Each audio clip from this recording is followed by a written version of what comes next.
What's going on, guys? Robot Teacher in the house, and I am here with yet another video. 3 videos in one day. Originally I was just gonna upload the 2 that I had recorded, but a friend of mine actually just sent me a link to this here Smogon article, and if you've already seen the title of this video, you know exactly what this article is about.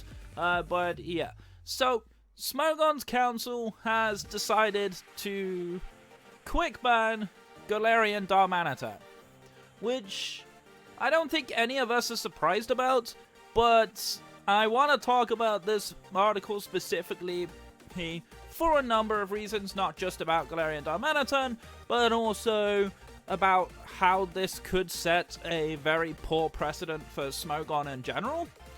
But yeah, so let's have a look at the article. So the article's quite straight up says the OU Council has decided to ban Darmanitan Galar, not a surprise. After gauging community opinion and discussing amongst ourselves at length, I kinda get the feeling that the first part of this line is BS, but whatever, and discussing amongst ourselves at length, we've come to the unanimous decision and it's the best course of action, since Darmanitan Galar is quite literally the embodiment of the word overpowered. So, do not get me wrong here, but Guerrilla Tactics is a very, very powerful ability, and we'll go further forward anyway. A built-in Choice Band is disgusting. Choice Band Darmanitan Galar lacks any counters. Would you like to meet Conkelda with Mark Punch?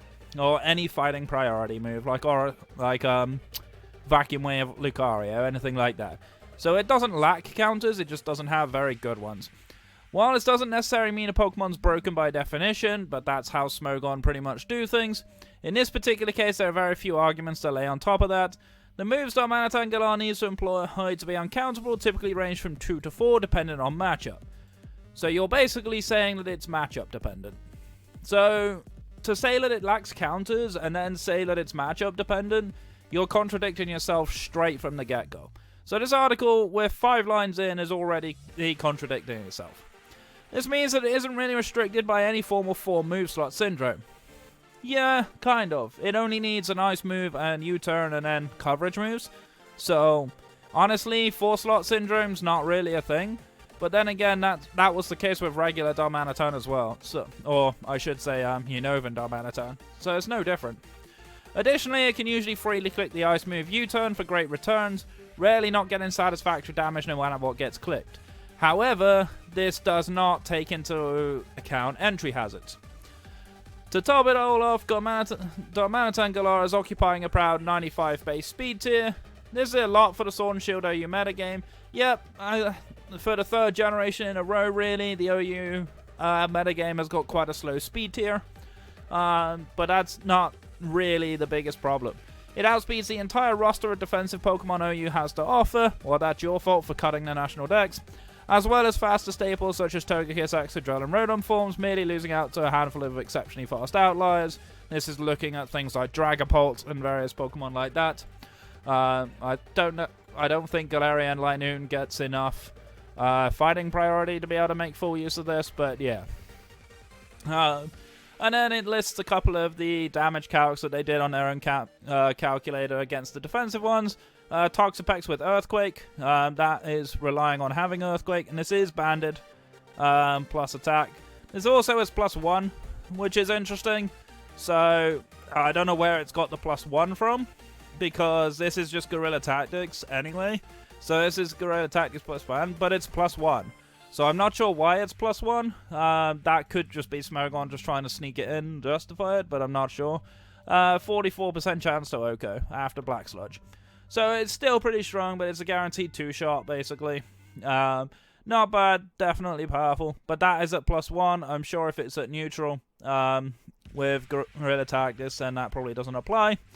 Jellicent also at +1 with Earthquake, guaranteed 2 shots Jellicent. Again, with Earthquake, which is interesting that they're constantly talking about Earthquake. I see no Icicle Crash calcs yet, but these are water types, so it doesn't surprise me. Rotom Heat Wash, again, another water type. Again, +1. I don't know if this is always listed as +1 because of Guerrilla Tactics. It might well be. I would assume it has to be, because otherwise it makes no sense that you're calcing at +1 all the time. With superpower against fully defensive Rotom Wash, guaranteed 2 shots. Again, you have to 2-shot in to stay in. But yeah. And more specific ones, Pyukumuku, which I forgot was even in this game. Choice Banded Earthquake, 65% chance to 2-shot after leftovers. An Avalugg, again, who really uses Avalugg at the moment, unless you're Exo Stomp. Again, banded superpower, 2 shots. Not too surprising, to be honest. And then it does mention about Stealth Rock, which we'll talk about Stealth Rock right now. Then it goes on to talk about Scarf, the other popular choice. Well, of course, it's 95 speed.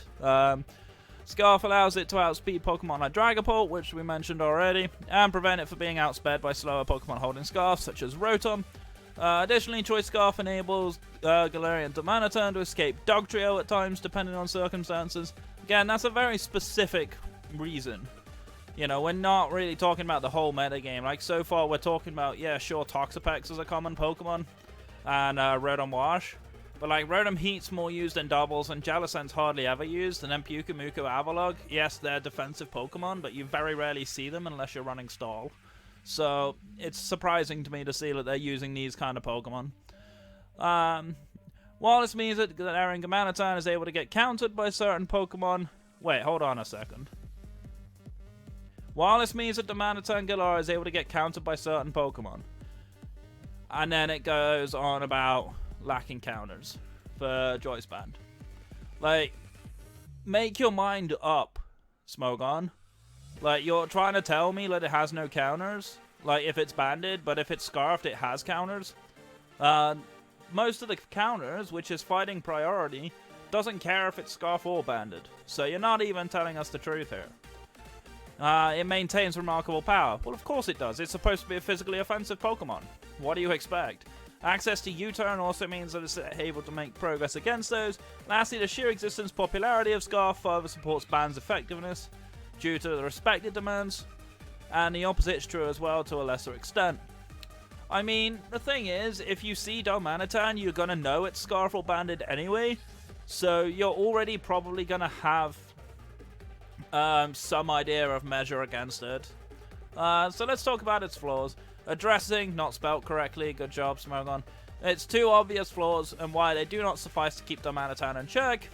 1, low defenses and bad defensive typing. Yeah, Ice is a really bad type in general. It's got very few resistances, if any. And obviously it doesn't have immunities. Darmanitan Galar cannot indeed switch into anything. True, it can't. You can't just switch it in. As an offensive Pokemon, it doesn't need to. That's not true. That's not true at all, right? Offensive Pokemon have to be able to switch in a lot of the time. That's why some of these big offensive threats like Barraskewda, for example, doesn't necessarily gain the popularity that you might think it does, because it has literally no defenses. It just gets one shot on switching. The aforementioned wonderful speed tier, paired with the monstrous attack stat and good coverage options, allows a Darmanitan to put tremendous pressure on any team in a timely manner. Yes, but you have to have pivoting options, or you have to sack them on to get it in. Which, sure, definitely this can be a thing. It can be quite a scary option. Should your team allow that. But if you're having to sack Pokemon to get Galarian Darmanitan in to put pressure on, isn't that pretty much the same as Unova Darmanitan did? Only it had Sheer Force and not Guerrilla Tactics? Because that sounds the same to me. And they never banned Unova Darmanitan.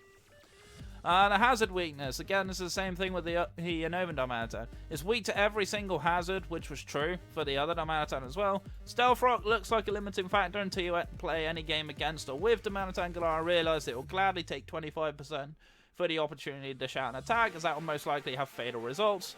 But we've already seen here that it doesn't, aside from Toxapex with Earthquake, it has a small chance to one-shot. It's taking 2 shots anyway. Toxic Spikes and Spikes are most likely limited to a single Pokemon each, i.e. Toxapex and Ferrothorn. Sure, the former has some trouble fitting them in the first place, that's true. Would also like to have Baneful Bunko when facing Galarian Darmanitan, and you can run your own to absorb them safely.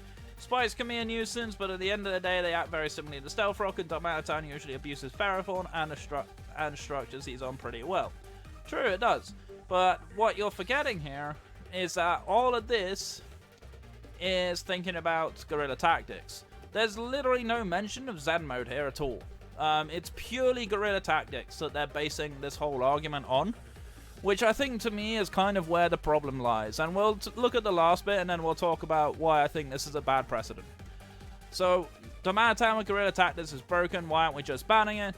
And this is where Smogon talks about their policy.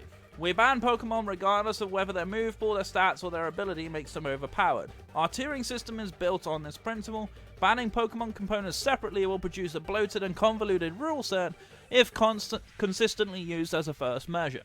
The circumstances need to be exceptional for us to stray away from the norm, such as inherently uncompetitive or luck-based or devoid of skill abilities, or abilities that affect a larger variety of Pokemon very negatively. Two recent examples would be Shadow Tag and Moody, and also alongside Arena Trap as well. Now this is where I think Smogon gets this wrong. This has been a thing for a very, very long time. We had this issue with Blaziken for many years. Blaziken, of course, not in this gen, but it's surprising to me to see that this is constantly happening. We could have used Blaziken in Ubers before, but Smogon wouldn't ban it because they were too bothered about speed boost. We had issues like this before. Originally, looking back at Zygarde, for example, obviously you had Power Construct, which put it into its full form, which made it way too strong. But they banned Power Construct. So why not ban Guerrilla Tactics now? Yes, admittedly, they ended up banning Zygarde later on, but they banned Zygarde later on to make the Gen 7 competitive meta different, rather than they banned it because Zygarde was inherently overpowered, right? So, honestly, the fact that they've just banned Darmanitan without just allowing it to have Zen mode, and the fact that they did this as well without a suspect test, really bothers me. Now, what does this mean generally for Smogon as a whole?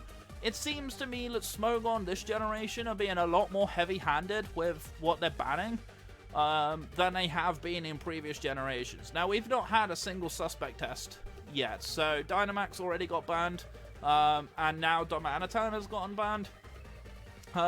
What's next?